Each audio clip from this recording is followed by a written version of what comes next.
So this is the second video, following on from the last one.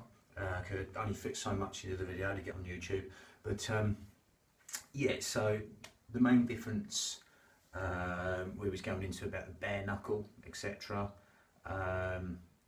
and really not being able to turn the hand really when you're going to the head, because you sort of bend and break your wrist, you know, unless you definitely hit. Obviously you'd be placing your shots a lot more back in the day with the bare knuckle stuff, so they'd be a bit more selective. Obviously there was longer rounds. The rounds would end when someone went down or they took a knee, you know. The clever fighters would do that. I think it was in Broughton's rules they sort of stopped that ish, but again we was going through how to hit with the knuckles. Again, the way they would hit was rather that way than that way, just in case they broke their hands. Again, the sort of Wing Chungy way nowadays, probably known like a chain punching, as in these three knuckles might be used, as in this is flatter basically. So these three knuckles here, 1, 2, 3, opposed to sort of turning and getting this, because again this is just a very sort of knobbly surface made for grasping. So it would be these three knuckles here. Jack Dempsey would use this technique sometimes with a jab, etc. These three knuckles, again it was smaller gloves then, in the sort of 20s, Dempsey's days, but again be aiming to hit with them three knuckles there, because an alignment, basically the wrist would be important. Quite different the way you would hit bare knuckle to gloved. Again, when the gloves come in, they're called mufflers. They were using them in training, etc., and they're called mufflers. But then obviously John L. Sullivan was the first known bare knuckle champion. Obviously there's loads before who went to Queensberry rules when he fought Corbett and got beat. A different game obviously. But yeah, these three knuckles here is a lot flatter when you hit, and the alignment of the wrist, so you won't be sort of bending and breaking your wrist, will be used a lot more by the bare knuckle pugilists of the day. Also another way would be coming around this way. You see sometimes southpaws doing that from the lead hand, they find that natural, but again these two knuckles will be aligned up with your wrist there. So coming around this way with these two knuckles here, maybe they'd even hit, you know, forearms, etc., stuff like that. Coming up, forearms, stuff like that. So that's a difference in how they would punch. Stances would be different, because obviously it'd be cambered ground, like stuff like grass, stuff like that. You might be fighting going uphill. Some fighters would pick the corner, so they were sort of like going downhill fighting people. But again, the way you would move, you would sort of shuffle more. You wouldn't be sort of so much on your toes. They tended not to do like that anyway, to be honest with you. I mean, there's a few innovators like Corbett, who was a bit beyond the bare knuckle. He was more into the gloved days. They would shuffle more. So again, they would be sort of more flat-footed when they would move. And also the longer rounds would be pacing themselves. They'd be slightly squarer on, because there's a lot more grappling involved, and in-fighting would carry on. It would be split up and broken up. There'd be a lot of sort of holding and hitting, dirty boxing, stuff like that. Back fists, like I was saying earlier in the first video, Jack Slack beat Broughton, at the end of Broughton's career, and he beat him something called the chopper, but basically it was a back fist. He did it from a cross arm, I don't know which way it was, the sort of Gene Farmer way, lead hand forward, or it might have been here, a cross armed defence. That's all it was said, because it was all written down. But again, the chopper would be backhand. So you'd hit with any part of the anatomy. The pivot punch, what they called the pivot punch, was around, even in the gloved arena. Some people got disqualified, so that was really a sort of spinning back fist, stuff like that. But you would shuffle a lot more. Even going back to Fig's days, the 1700s, I talked about him earlier. Fig, he was beaten in nearly, I think it was 270 battles actually. I think I said 160 earlier, but it was 269 or 270 fights with one loss to Sutton, which he reversed. He tended to be fighting in amphitheatres more, stuff like that, because it was to do with fencing, cudgelling, stick, staff. It would fight people in all them different things, and the fighting was more sort of all in everything.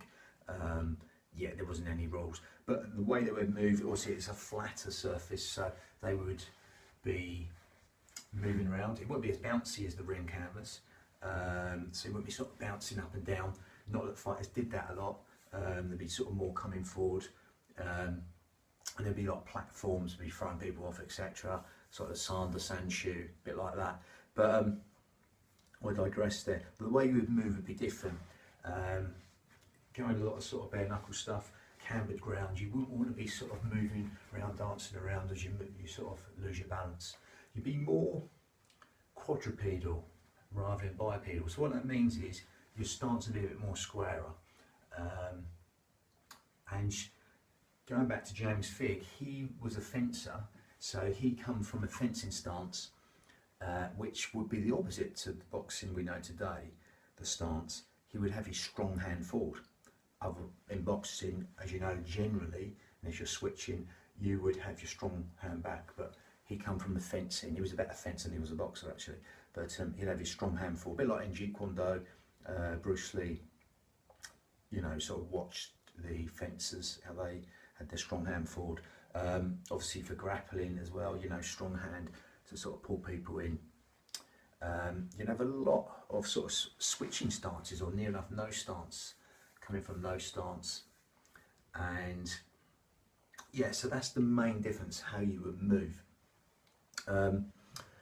You'd even have sort of, they called it indexing, stuff like that, so sort of hand out, you know, here, it'd be here, but again, you have indexing, so you'd literally have posts. You might be pushing someone against it, even sort of grabbing here, you know, that's even illegal in MMA, but you'd sort of be here.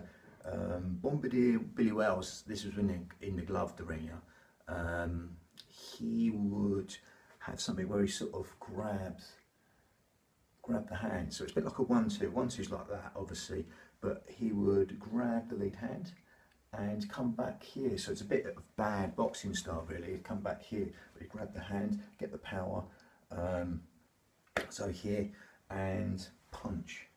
So that sort of thing would be going on. Indexing would be sort of blinding. Here, Thomas Hearn style, you know, coming over that right, like sort of old Russian dummy punches there. So blinding and then just throwing the shots there. It might be sort of doing this sort of thing. You know, sort of the mask, Krav Maga type style stuff going on, lots of stuff like that. It might be a push and then letting people come back in for the shots.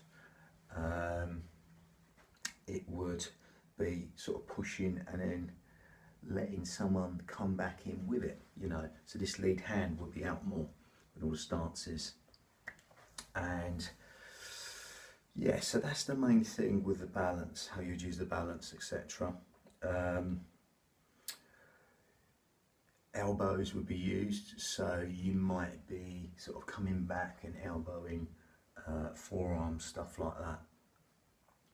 Coming in for cross buttock throws, sack throws, stuff like that.